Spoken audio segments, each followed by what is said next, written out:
What's going on, guys? It's Nick here, back with another video. Top 5 early round running back busts for the 2019 fantasy football season, and the majority of early round running backs will work out as picks. Remember, it's a very high hit rate in the first 4 rounds, but every single season, some early round picks just torpedo teams, so it's important to know which players are at elevated risk of busting. Before we start talking about some busts, let's do the stat of the day. Today's stat: which running back with more than 30 targets had the lowest receiving grade in 2018? Alright, let's talk about some guys who might bust, and for this list, I wanted to include players at different ADPs, but I also didn't want to just include, like, say, a third round running back just to say I had a third round running back. I wanted everyone on the list to be players I actually felt had the highest chance of busting. So with that, the running back most likely to bust in the top 5, so among the top 5 running backs,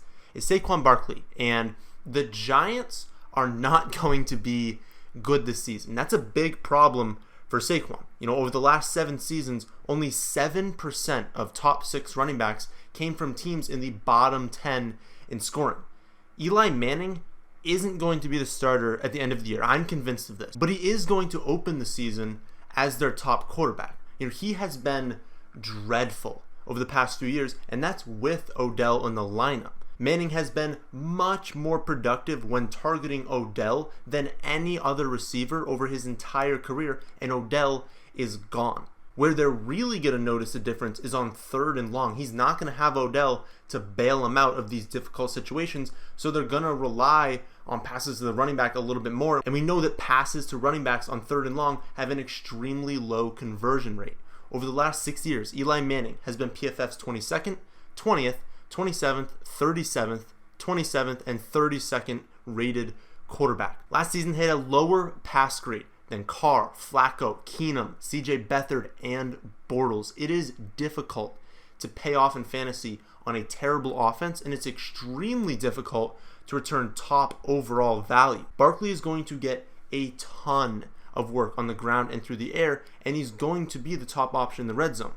But this is a bottom 10 offense with a slightly below average offensive line. Also, he's extremely likely to regress from a yards per carry standpoint this season. Not only will he likely see 8 or more defenders in the box on a higher percentage of plays, which we know is related to yards per carry, but last season he also ran for 20 or more yards on 6% of his carries, which is twice the league average. And he was extremely below average in percent of runs that gained positive yards and percent of runs that gained 3 or more yards. He joined Adrian Peterson, Dion Lewis, Carlos Hyde, Leonard Fournette, and LeGarrette Blount as the only running backs with over 125 carries to gain 3 or more yards on less than 50% of their carries. These all point to clear regression from a yards per carry standpoint, and there really isn't any room for him to increase from a volume standpoint. So the number 1 pick in fantasy right now is part of a bottom 10 offense that just lost their best weapon, has a bad quarterback, a below average offensive line, and is set to see negative regression.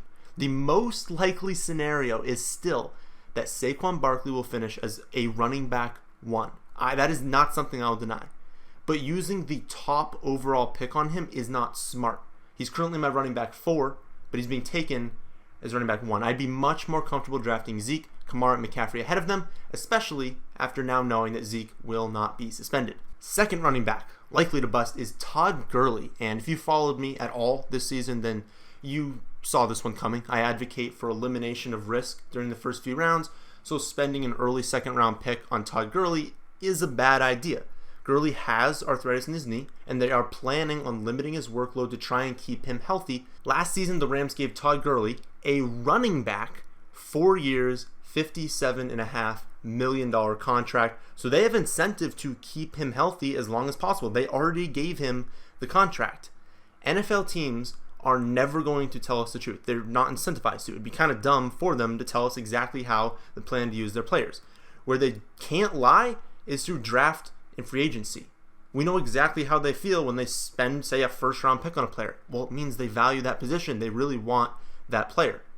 Well, in free agency, they match the Lions' offer, unrestricted free agent Malcolm Brown, and then in the draft, they spend an early 3rd round pick on the most efficient running back in college football history. These two things would not have happened if they were confident in Gurley's knee. Todd Gurley can absolutely return second round draft capital, but that's his upside if everything goes smoothly. I currently have him with the 15th highest median projection at around 220 carries with receptions in the mid-30s. If you want to see my exact projection on Gurley, along with every other player, my rankings on them, and a write-up about each player, then make sure to check out our draft package at our website, thefantasyfootballadvice.com. But to close the thoughts on Gurley, at the end of the year, it's certainly possible that he returned his value in that early to mid second round range. But the upside is just not worth it because they aren't going to give him that same workload ever again. So you're praying that he can be hyperly efficient with his touches and that nothing else happens to the knee.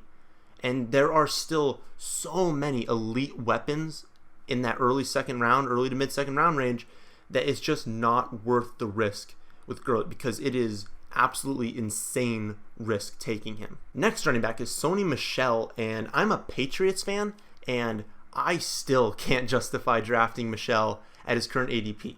Including the Patriots' 3 postseason games last year, Sony Michel had 8 total receptions. 8. With James White, Damian Harris, and Rex Burkhead all on the roster, he's not going to improve on those numbers. Maybe he gets 9. Maybe he gets 10, but he's not going to see a massive bump. There are 2 huge things going against Michel this season: volume and risk. James White will come onto the field on every single third down. That's going to happen. And Damian Harris is a legitimate threat to touches right out of the gate. My current projections have Sony Michel with 261 carries, and that's assuming that he plays a full 16 weeks. There isn't a chance in the world that projection will increase unless something happens to Damian Harris. And obviously this entire narrative changes. If in 3 weeks we see that they open camp and Damian Harris tears his ACL, well, now the value of Sony Michel rises, which obviously his ADP will rise and they probably still won't draft him. So assuming he plays a full 16 weeks and Harris doesn't take over as a lead back, that's what my projections currently assume, he's still being overdrafted. If the projected volume, had some upside, like he was in the top 15, then I could justify the massive injury risk. But assuming nothing goes wrong, then the volume just isn't there for fantasy. So when you look at the fact that he's also the second highest odds to suffer an injury this season, I just have to stay away. He's torn his ACL, he's broken his shoulder blade, he suffered multiple ankle sprains, he's fractured his forearm, he's suffered 3 knee strains, he's had a knee scope this offseason. The Patriots are going to limit his workload when they look at that injury history and the fact that they still have him on his rookie contract for a few years. They're incentivized to try and keep him healthy as long as possible. This is a very similar situation to Todd Gurley, and I'm just not comfortable taking that risk in that 4th round range because he just doesn't have bell cow upside. He'll have some nice weeks, so I'll target him in a few best ball leagues, I'll play him in DFS, but I will not be drafting him in season long. The next guy I won't be drafting, that you also should be expecting from this video if you watch our channel, is Mark Ingram. And I know a lot of you don't like this pick, and I get it. His value is 100% dependent on his opportunity share. So if you think that he's going to see massive volume, then he's a good pick in your eyes. But for me, the math just doesn't work out unless there's an injury. I have the Ravens projected to have 541 rushing attempts this season, and that would likely finish 1st or 2nd in the league. Of that, I've given Lamar Jackson 167 carries, which is a little over 10 per week. Mark Ingram, 162 carries, a little over 10 per week again. And then Justice Hill, 135 carries, a little over 8 per week. Then the remaining running backs just kind of sprinkle in with 4 to 5 carries per game. If you really like Ingram, then I want you to divvy up that split in a way that makes sense, but that also makes him a good mid-round pick, because a little over 10 carries per game does not make him a good mid-round pick. He's probably got to be around 17 to 18 to justify drafting him because he's going to have a pretty low involvement in the passing game. And I just don't see a way where you can get up to 17 or 18 carries per game without being unrealistic to the other players. Because as a starter last season, Lamar Jackson was never under 11 rushing attempts, and he had fewer than 13 just once. So giving him 10 per week is extremely fair. He's not going to be below that. We also know that they're going to use Justice Hill after spending a 4th round pick on him. Hill's a good running back, and he showed that he's capable of handling NFL workload.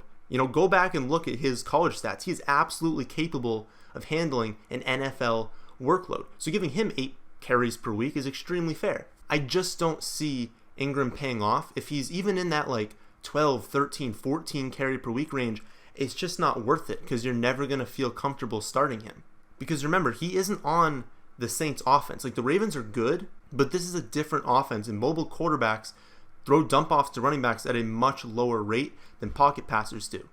Ingram's going to need massive touchdown luck to pay off his value, and I'm not spending a mid-round pick on a guy who needs to get lucky in the touchdown department, especially not when his quarterback's going to vulture, 7 to 8 touchdowns on the ground. Draft Justice Hill 8 rounds later if you want a piece of that offense.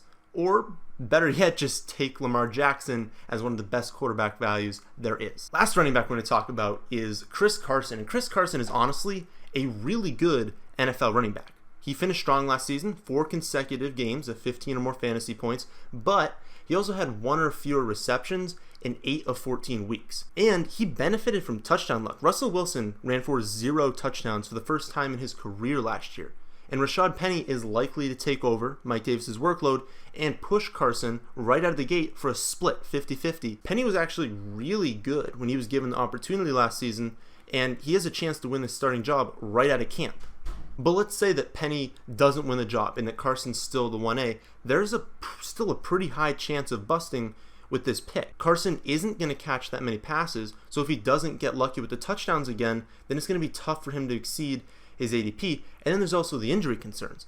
Not only has he suffered the leg fracture and the hip sprains in the NFL, but pre-NFL, before he was even drafted, he broke his thumb, he fractured his forearm, and he tore his ACL. If he misses any time due to injury, then Penny has a chance to take over that role and really not let it up. So since he hasn't played a full season since his junior year of high school, it's really tough to trust him to pay off that late 4th round ADP. All right, those are the early round running backs that are most likely to bust this season. Remember to check out the draft kit at our website, thefantasyfootballadvice.com, if you want to see my latest projections, rankings, and notes. But that's the end of this video. I hope you did enjoy. If you did, how about you hit that like button? How about subscribing if you're new here? Thanks for watching.